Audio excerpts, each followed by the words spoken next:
Free Julian Assange, innocent Australian locked in the UK prison system, exposing war crimes on a massive scale.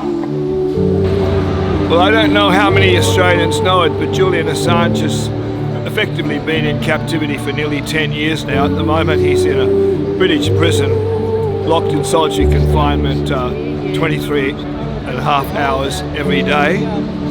It's the 19th of June 2020.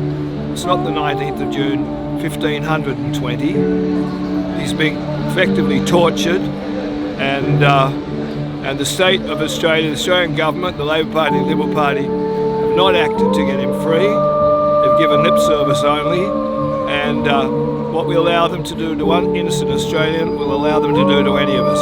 So it's a very, very important issue. Everyone should realise that he is currently, there was an interview with someone who's been in touch with him to confirm only a couple of days ago, he's currently still in solitary confinement 23 and a half hours a day.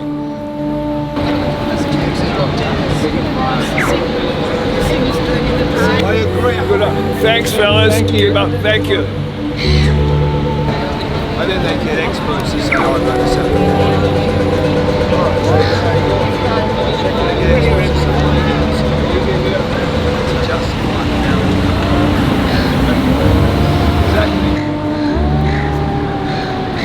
Would you, you'd like,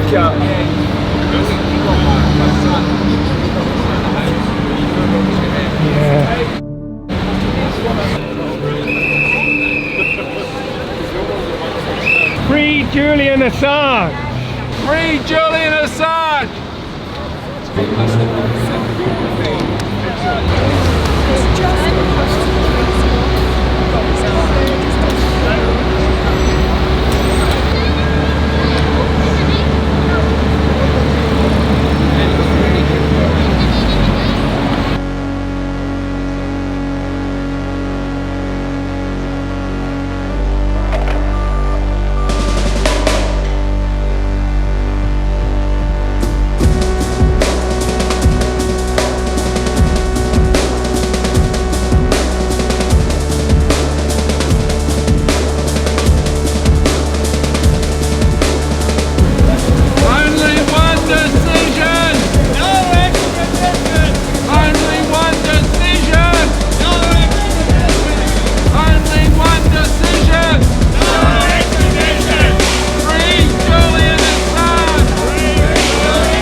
Julian Assange finally got a radio, and that was as a result of a lot of pressure. A lot of people wrote to the person in charge of Belmarsh prison saying how come that Julian cannot have a radio.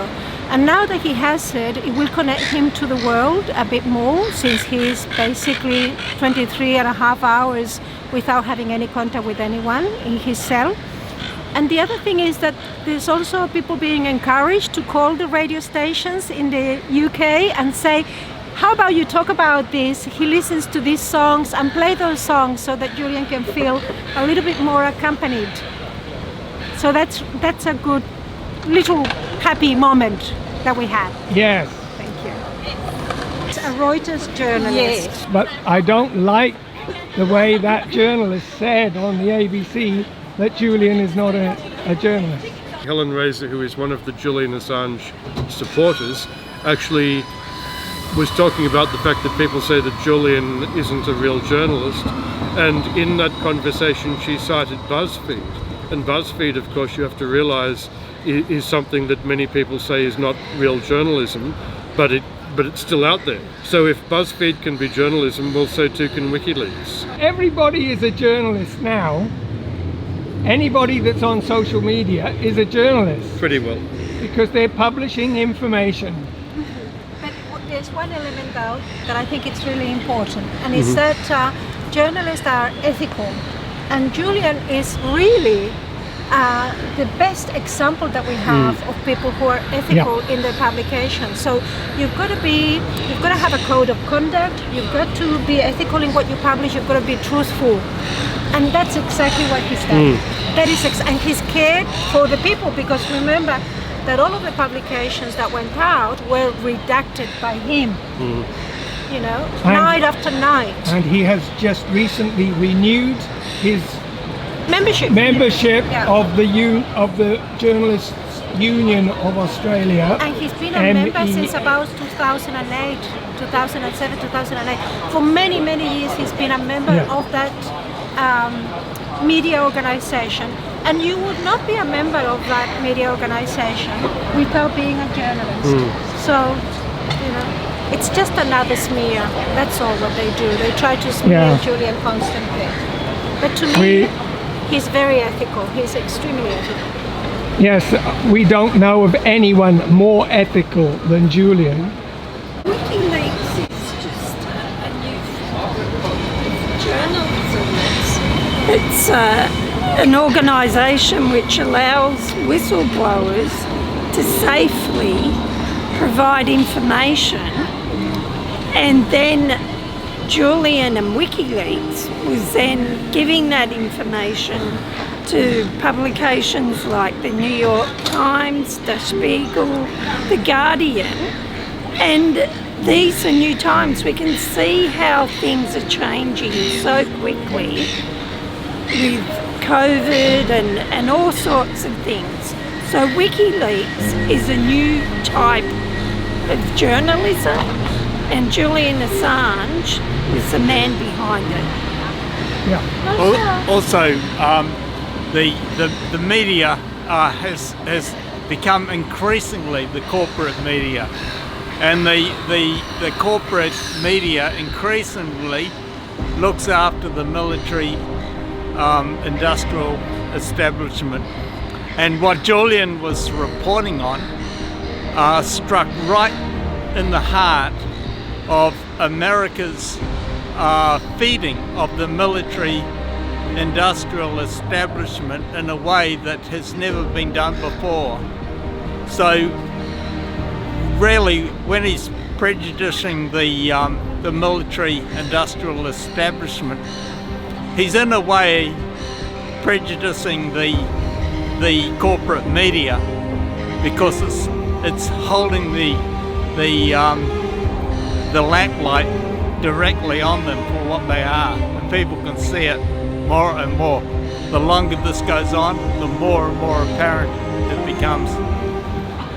And so, you know how we are constantly concerned about fake news and the rest news? Clearly, WikiLeaks has been proven to be 100% truthful and accurate. So there's veracity in what they have published. There's care in what they've published. It doesn't simply just go out. As you said, whistleblowers and people with information have a venue where they can download that information. It gets checked thoroughly by the editors at WikiLeaks, and only then it's published. And so clearly, if we have material there that is prejudicial for the establishment, they don't want it. They want to destroy WikiLeaks. They want to destroy Julian Assange. And this is the way that they're doing it, with a never-ending prosecution. Never-ending. They can find one possible charge and then another, and then they want to have it tested, and it will go on for years. It's the criminalization and of behavior, of any behavior whatsoever. If you become a danger for the establishment, that's what's going to happen. That's the new era in which we live. So.